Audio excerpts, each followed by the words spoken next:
welcome! I am RockinRobin and you are on RockinRobin's Garage Sale Finds, the YouTube channel that talks about everything reselling, and we are here to help you make more money.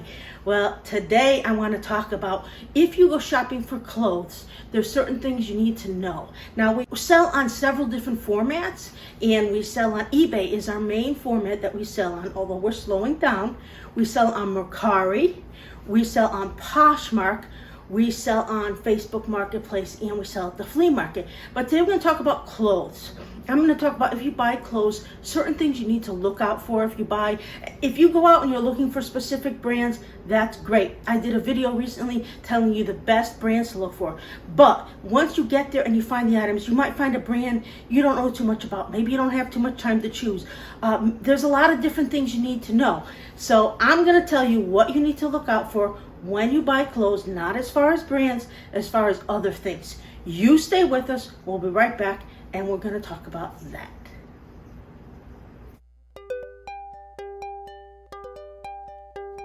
So the other day, I went to a thrift store, and I love to go to this thrift store on Wednesdays because clothes are $1, except for the brands that just came out that particular month.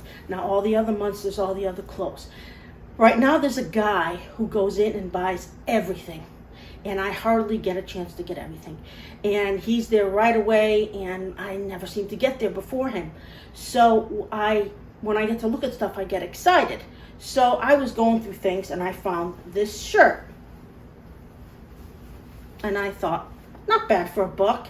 It's Alfani, large. I could probably sell that. And I looked at it and everything seemed fine. My partner in crime looked at it and she said, yeah, that looks good. Get it. Well, now that I look further, here is a hole. And there's also a stain over here. Now, maybe I could wash it and get rid of the stain, but I'm not going to be able to get rid of the hole. So what I would do in this circumstance, since I only paid $1, is I'm going to bring it to the flea market. And at the flea market, I sell my clothes for $2, 3 for $5, and maybe somebody will want it there. They can look at it and decide. Now, I can't sell that on eBay. You can't sell stuff with clothes. You have to be very careful. You can't just pick anything. You can't just think, oh, it looks good. Be more careful. Now, when you go and you pick an item, one of the things you may not notice the name, you got to look at the quality. Is it cheaply made? Is it going to fall apart in a week? I once sold an item to a guy. I had gotten this on an Amazon return. He got it. He loved it. He washed it. It fell apart. A shirt fell apart. So I refunded him his money. I'm like, how can a shirt fall apart? Well, it was cheaply made. It must have been made, one of those China from Amazon type things. Not good. You want to be sure what you do and you're buying things is its quality. You want to do a little bit of this, see if it's not going to fall apart. One of the things you need to look for is you need to look for buttons. Are all the buttons there? If not all the buttons, sometimes they have them on the sleeve. Sometimes certain shirts you can take one off the sleeve, put it there, and then put a different button that you have at home on the sleeve. But always look for buttons. I bought a nice pair of few, and they didn't have buttons, and that's what I had to do. I was lucky enough I took the bottom button and put the button here. That's what you're going to do if you're missing a button. Now, don't hesitate to go and look up each individual name. A lot of times, I'm looking for specific things. I'm looking for Tommy Bahama. I'm looking for Rain Spooner, or maybe a Guy Harvey, Pendleton, something really nice. And I'll see something and I'll say, gee, I don't recognize that name. Now, sometimes I can't find it. Sometimes if you're in a hurry and you just don't know what to do. You don't have time to look. Maybe you have a bad connection. You're at a garage sale. You feel funny. Feel the quality, like I said. Is it a good quality? You usually could tell the difference between something that's not good and something that is good. Now, if you're getting shoes, say you're buying some types of shoes and you want to know what to do, you gotta squish them. See if it's gonna fall apart. If all of a sudden the plastic and rubber starts falling apart, you don't want it. I made that mistake this week as well. I went like this, looked fine, got them home, tried to clean them up, and it all fell apart. Fortunately, I didn't pay much for them, so it wasn't a big, huge loss.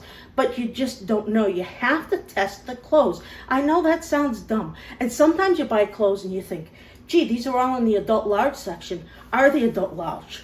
Take a look at them. Sometimes I buy something in the men's and it's really a woman's. And you can tell by the size, by the length. If you're buying men's, they're longer than women's. Sometimes I bought stuff and they ended up being youths. It looked okay to me, but then when I got home, I realized this has to be a youth. It's okay as long as you know and can list it properly. There's a lot of things you have to be careful when you go out and you look for clothes. You want to look at the collar. You want to look at the name. Is there a name written inside the collar? It's okay to buy those, but make the buyer aware that there is a name inside the collar. I look at everything when I think about it and not in a hurry. This is why I talk to you, because I made these mistakes and I don't want you to make those same mistakes. Now, if you get jeans or something, make sure the zippers work. The zippers are very important. Do they get stuck? Do they not zipper up? Even in a zipper jacket, I've had times where they get caught and they're not going to go any further. You can tell because in a zipper jacket, it kind of fluffs up and you know it's been having problems going up. So you got to check for zippers. You have to check underarms because that's very likely where there's going to be either stains or there is going to be pit marks or there's going to be holes. You don't want any of those things.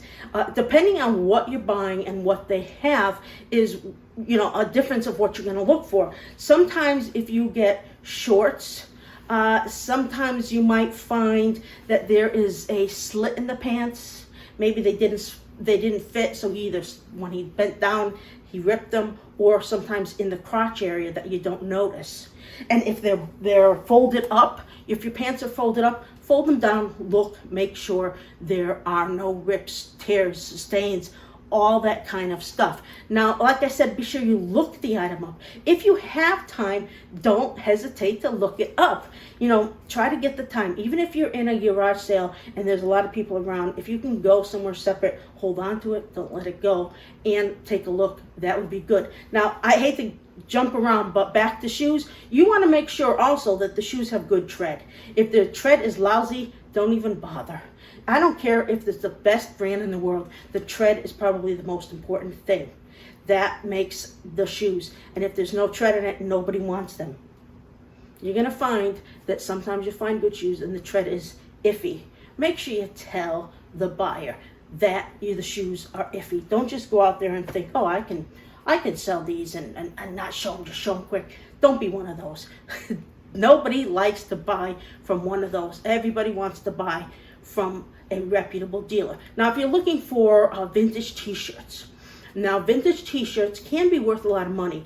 They usually have double stitching around the collar and they usually have a tag on the back, but not always. Sometimes they don't, and sometimes the tag doesn't necessarily mean they're old. Now, you don't want to get a brand that says like Gildan or Hanes. Don't do that. That means somebody did it themselves. Hanes is not a great quality. You're looking, if you're going to get something, a concert t-shirt, see who did it, what the name is. Now, if you're looking for concert t-shirts, of course, the baseball t-shirts that have concerts that were in the 80s, those were the most valuable.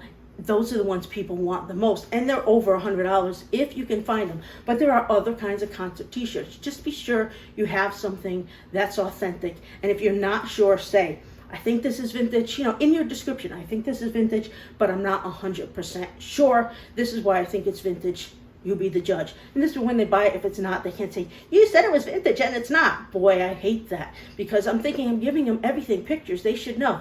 And maybe they do know, but they're just hoping to get more money out of you. So you got to be more careful. If you get boots don't always zipper. Be careful with the zippers. I can't emphasize zippers and buttons and snap-ons and any little thing that is the closure enough, because that's important. Now, if you're buying hats, very often there's stains inside the hats. You don't want to stay inside the hat. You can't just show them the outside and think they're going to love it. Nobody wants to put their head in a dirty hat. If it's a baseball cap, whatever. And when you're buying vintage clothes, vintage hats. I bought a couple of vintage hats recently. I've been very successful with vintage hats as of lately, but they have to also be in excellent condition. If they're in crappy condition, you're going to get $9.99 and that's it. If they're in good condition, they are definitely worth something. I bought a nice wool hat, and I bought a nice hat with some feathers and some things, and I bought a 1960s hippie hat. I'm getting some good money for those types of things. So look for hats, look for vintage women's hats, and look for caps, but make sure they are not damaged. Baseball caps can be worth a lot, vintage hats can be worth a lot, but you have to make sure you get the quality. If you don't get the quality and you're selling crap, you're going to have issues. If you like the things that we talk about, please subscribe to our channel. I try to come out twice a week. And then if you could give us a big like, big thumbs up like that, you just click that button. We would appreciate it. And lastly, don't forget to hit the bell. So these are the types of things we talk about. I talk about clothes. I talk about different items. I'm going to talk about bolo items soon. I'm going to talk more about Poshmark. I'm going to talk about a lot of different things. I hope you enjoyed us. I hope you liked watching us, and I hope you'll watch us again. This is RockinRobin. Go out there, find something good, put it up online, and you go make yourself some money.